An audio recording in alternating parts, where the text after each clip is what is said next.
Oi, tudo bem? Os mitos gregos, do Robert Graves. Uma edição completa e definitiva. Vem nessa caixa linda da Nova Fronteira. Aqui nós temos a introdução do Rick Riordan, tradução do Fernando Clabin, e essa edição é de 2018. Temos então nestas duas obras, que é uma obra só, dividida em 2 volumes, mitos primordiais da história da literatura e da humanidade. O mito de Midas, Narciso, Medeia, Ajax, Aquiles, Afrodite, Odisseu e tantos outros, que guardam tantos mistérios que nos elevam e faz compreender o sentido da existência. Aqui ele faz uma minuciosa pesquisa, reunindo lendas gregas de deuses e heróis, detalhando os elementos de cada mito, com uma narrativa simples e acessível para o público moderno. Quero mostrar no início a introdução do Rick Riordan. Ele vai falar da importância deste livro na vida dele, que ele deu aula num colégio nos Estados Unidos, e como que essa obra do Robert Graves foi importante nas suas aulas. Ele falava aqui nesse começo que ele não se interessava muito por leitura, tinha lido O Senhor dos Anéis, isso bem bem antes, né, quando ele era criança. Na escola ele começou a fazer um curso de inglês avançado com uma professora que foi a ponta de virada na vida dele, né? Essa professora, ela começou a ensiná-lo a descobrir que o Tolkien usou vários elementos da mitologia nórdica. Então ele foi para a mitologia nórdica, depois descobriu a mitologia grega. Então ele fala da importância de alguém passar essas histórias, como essa professora passou para ele, e depois ele também vai passar isso para os seus alunos. E aí ele conta, ele dá um salto, que depois de muitos anos, já um escritor famoso, ele escreve os romances de Percy Jackson, trazendo a mitologia aí para o mundo americano, norte-americano.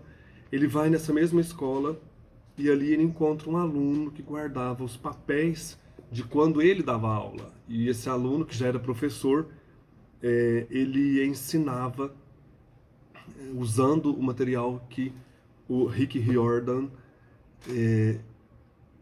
levava para a sala. Então ele fala, achei legal isso, desta transmissão. Alguém transmitiu para ele, que não era muito assim estudioso, gostava de ler, e ele transmite isso para os seus alunos, e depois esses alunos vão transmitir para os outros. Então é a história mitológica sendo passada, né? Alguém nos conta, nós contamos para alguém. Essa questão oral dos mitos é muito forte. Aqui então ele diz, olha, a minha mãe, quando ela era criança, né, tinha um plano. Ela sabia que a professora, chamada Pat Bist, que administrava cursos avançados de inglês, escrevera uma dissertação no mestrado sobre Tolkien. Quem sabe essa professora não podia me inspirar? Um curso avançado de inglês parecia dar muito trabalho, fiquei um pouco cético. Por acaso uma professora de inglês seria legal o suficiente para gostar de espadas e feitiçarias? Além disso, eu não tinha sido convidado para as turmas avançadas. Apesar disso, eu solicitei o meu ingresso no curso avançado e certa vez a professora decidiu colocar a prova. Ela encarou-me no meio da aula e pela primeira vez na vida me fez uma pergunta. Rick, você sabe qual a definição de ironia? Eu fiquei olhando para ela sem entender nada. Sabia que aquilo poderia determinar se eu iria para o curso avançado ou se permaneceria onde estava. Ironia, disse eu por fim, é o fato de eu não conseguir pensar numa definição de ironia agora. No dia seguinte, ele foi transferido para a turma avançada de inglês. E essa professora compreendia o meu amor pelo Senhor dos Anéis e utilizou isso como porta de entrada para a mitologia. Mostrou-me que a obra de Tolkien tinha como base a mitologia nórdica. E em pouco tempo ele já havia devorado livros sobre o mundo nórdico e passara para os gregos, e me tornara um mitólogo novato num piscar de olhos. Depois ele fala desse trabalho, então, do professor, que termina dizendo, né? A viagem do herói continua hoje, do mesmo modo como continua em cada geração. E os mitos gregos serão passados adiante como sempre foram. Os mitos gregos de Robert Graves nos ensinam que a busca pessoal pode assumir formas 1000. Cada um vai encontrando os mitos no decorrer da sua vida, né? Ela possui variações infindas. Todavia, seus temas são atemporais. Chegamos à maturidade quando nos tornamos responsáveis pelas nossas ações, utilizando nossos dons ao máximo e demonstrando coragem, retidão e lealdade diante dos desafios. No fim das contas, é por isso que esses mitos sobreviveram e continuam a nos comunicar algo de relevante. Eles nos servem como mapa da condição humana. Nossas vidas estão refletidas no espelho dos deuses. Então, aquilo que você vê lá no Olimpo, acontecendo em Homero e outros grandes que escreveram sobre mitologia, muitas coisas refletem na nossa condição humana, na nossa vida. Achei essa introdução espetacular. Depois disso, temos o prefácio aí do autor, do Robert Graves, falando sobre essa revisão que ele faz no livro em 1958. E em 1960 ele escreve esse prefácio, trazendo a importância dos mitos gregos e os mitos também egípcios. Depois temos uma introdução onde ele retoma isso também, a importância de situar o mito no contexto, e é legal que ele vai fazer isso, né? Fazer uma diferença também aqui entre mitos verdadeiros. Qual a diferença entre mitos e alegoria filosófica, como na cosmogonia de Hesíodo?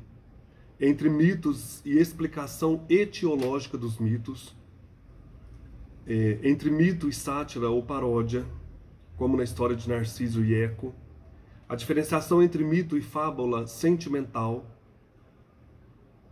sátira ou paródia, como no relato de Sileno sobre a Atlântida, fábula sentimental, como na história de Narciso e Eco, a diferença entre mito e história enfeitada, como na aventura de Arion e o Golfinho, diferença entre mito e romance de Menestrel, como na história de Céfalo e Prócris, diferença entre mitos e propaganda política, como na federalização da Ática promovida por Teseu, diferença entre mito e lenda moral, como na história do colar de Erifila, entre mito e anedota humorística, como na comédia de costumes de Hércules, diferença entre mito verdadeiro e melodrama teatral, como nas histórias de Testor e suas filhas, diferença entre mito e saga heróica, como no tema principal da Ilíada, e diferença entre mito e ficção realista, como na visita de Ulisses aos Feácios.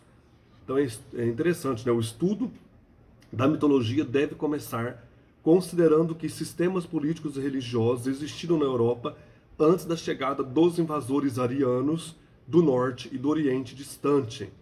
Toda a Europa neolítica, a julgar pelos seus artefatos e mitos remanescentes, teve um sistema de ideias religiosas notavelmente homogêneo, baseado na adoração da deusa mãe, intitulada de diversas maneiras e conhecida também na Síria e na Líbia.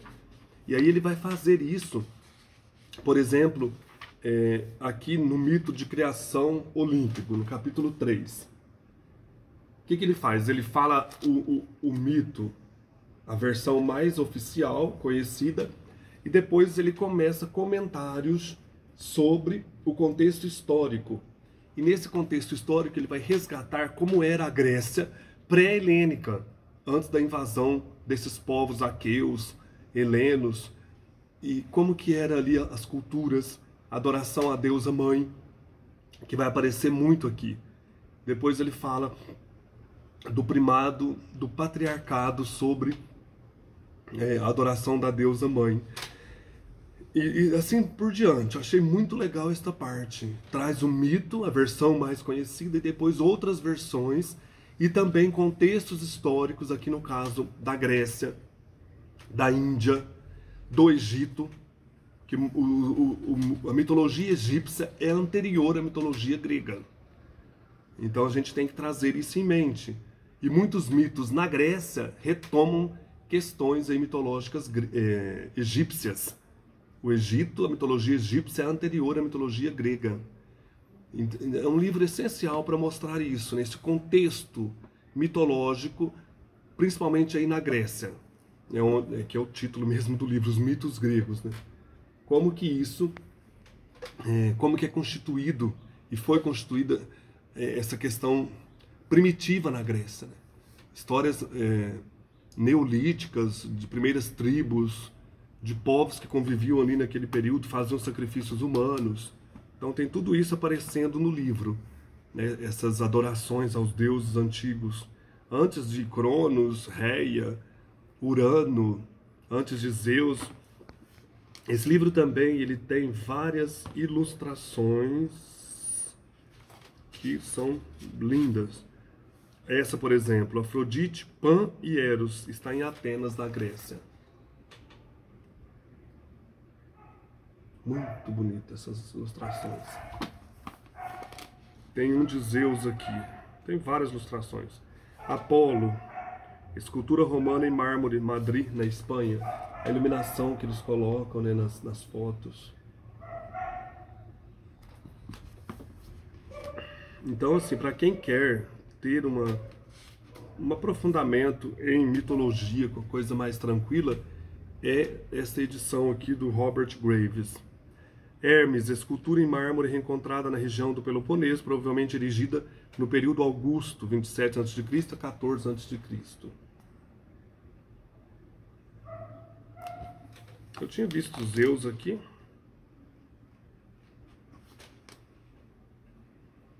Olha, Prometeu acorrentado, escultura em mármore de Nicolas Sebastian Adam, Paris, França.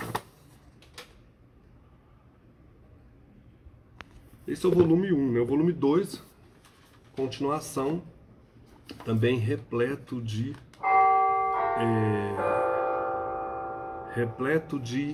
ilustrações. Aqui no caso, o Alívio de Hércules, escultura do século III depois de Cristo, está em Toulouse, na França.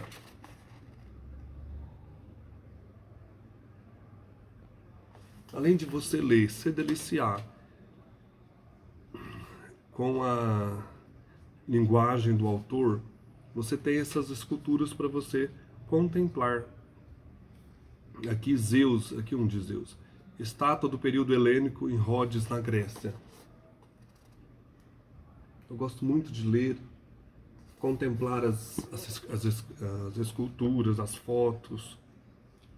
Aqui Jasão e Medeia com Velocino de Ouro, de J.M. Félix Magdalena.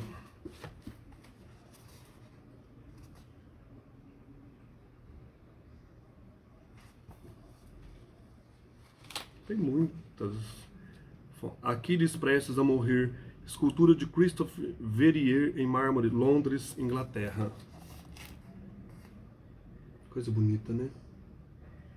Quero mostrar também a folha de guarda. Aqui Prometeu sendo picado pela águia, né?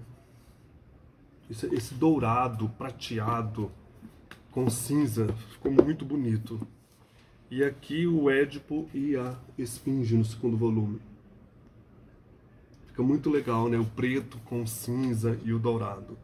Enfim, né? Quais os mitos que aparecem aqui? No volume 1, nós temos os mitos de criação Pelasgo, que são os Pelasgos, os primeiros habitantes, assim, a trazer mitologia aí nesse continente grego. Os mitos de criação do mundo homérico e órfico. Os mitos de criação olímpico, aí lembrando Homero. Os mitos de criação filosóficos. As 5 idades do homem, Hesíodo. A castração de Urano. O destronamento de Cronos.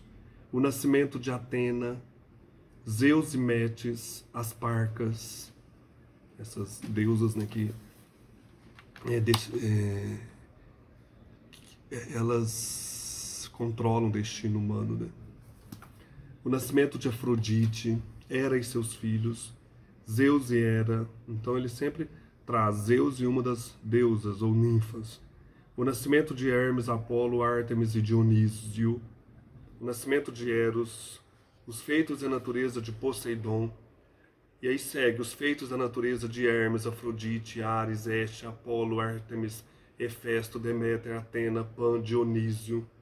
Então ele vai resgatar quais assim as funções, os feitos de cada deus, a natureza, né? O que aquele deus faz. Depois nós temos os mitos de Orfeu, Ganimedes, Zagreu, os deuses do mundo subterrâneo, Tique e Nêmesis, os filhos do mar, os filhos de Equidna, lembra aquela deusa terrível? A revolta dos gigantes, parece tudo lá em Hesíodo, na Teogonia. Tifon, o mito de Tifon, a tifonomaquia, os Aloídas, o dilúvio de Deucalião, Atlas e Prometeu, Eos, Órion, Hélio, os filhos de Heleno, Íon, Alcíone e Ceice, Tereu, Erecteu e Eumolpo, Bóreas, Álope, Asclépio, o Esculápio, deus da medicina, né?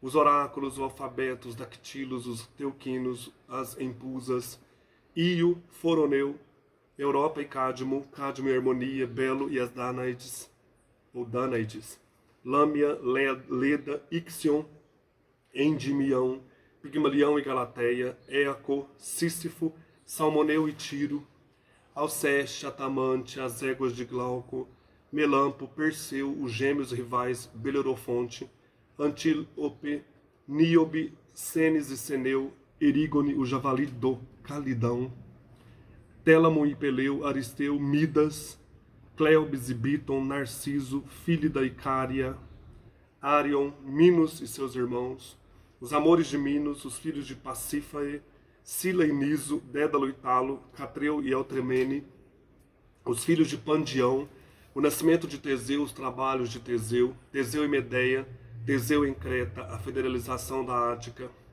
Teseu e as Amazonas, Fedra e Hipólito, os Lápitas e os Centauros, Teseu no Tártaro, a morte de Teseu. Então vocês vejam, ele resgata um panorama abrangente aqui no volume 1, de mitos que a gente nem conhece. É por isso que é legal Robert Graves. É como uma enciclopédia mesmo, isso só no volume 1. No volume 2 ele começa, né? Ó, Édipo, é uma continuação. Está no mito 106, né? O capítulo.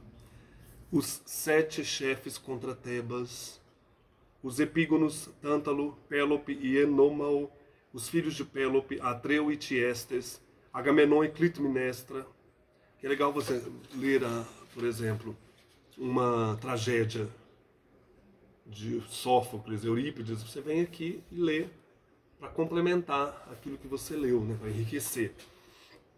A vingança de Orestes, o julgamento de Orestes, a pacificação das Eríneas, Ifigênia em Táurida, o reinado de Orestes, o nascimento de Hércules, a juventude de Hércules, as filhas de Téspio, Ergino, a loucura de Hércules, o primeiro trabalho de Hércules. Aí vai todos os trabalhos, ó.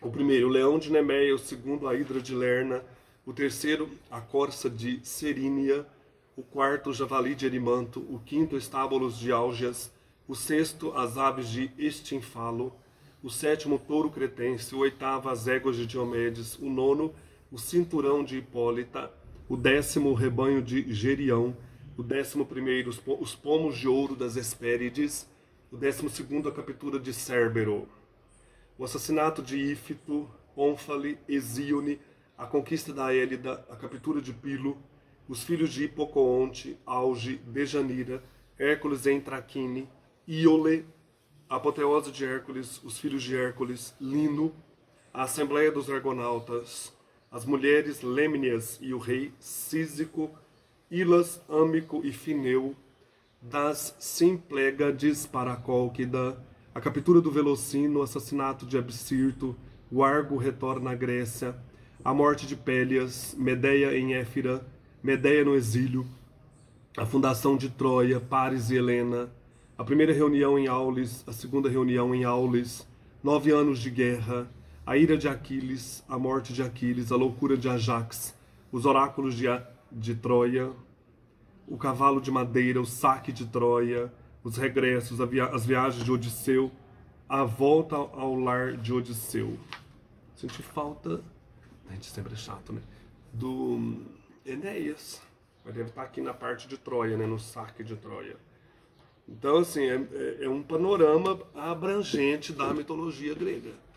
Fica aí a dica para Quem quer aprofundar e saborear de maneira gostosa a mitologia, indico essa edição linda do Robert Graves, edição Os Mitos Gregos, do Robert Graves. Um abraço, até mais.